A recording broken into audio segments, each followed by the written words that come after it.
ենթադրենք վաղը բացվեց հայ-թուրքական սահմանը։ Պատկերացնում եք, չէ՞ թե ինչքան մեծ բանա իջնելու, բեռա թոթափվելու մեր տնտեսության ուսերից լոգիստիկ առումով։ Նույնիսկ ոչ միայն դեպի Եվրոպա, հասկանում եք, ասենք նավով հաղորդակցությունը, որ հիմա հիմնականում, ասենք Չինաստանից գալիս էր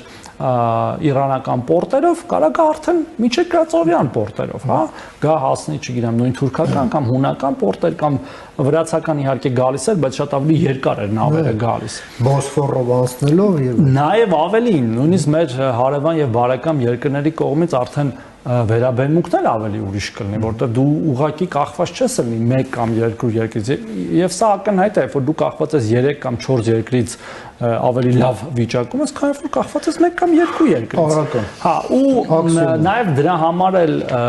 Ռուսաստանի Դաշնությունը շատ ցավոտ է տանում այս ապաշրջափակման process-ը,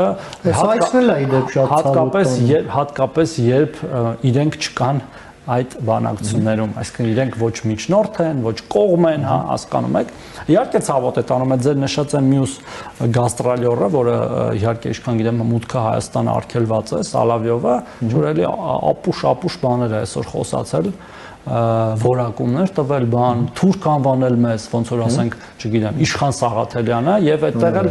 միանգամից հասկանում ես, թե որտեղից է այդ ամեն ինչը գալիս, հա։ Թեև իրանք թուրքերի հետ ամբողջ օրը առևտուր են անում, ջանջիգար, թուրքերենա, չէ, ջանջիգար բառը, եթե չեմ սխալվում։ Պարսկեր, հա, կամ պարսկեր են, չէ։ Առևտուր են անում միլիարդավոր դոլարների, շրջանցում են սանկցիաները բոլոր արևմտյան Թուրքիայի միջոցով, բայց հենց մենք ուզում ենք Թուրքիայի հետ հարաբերություններ կառուցել, մենք դառնում ենք թուրք։ Ինչի, որտեղ դա անում ենք առանց իրենց համաձայնության եւ առանց իրենց միջնորդության։ Ստեղ է խնդիրը, ոչ թե որ մենք փորձում ենք մեր հարաբերությունները կարգավորել։ Նույնն էլ Ադրբեջանի դեպքում էր։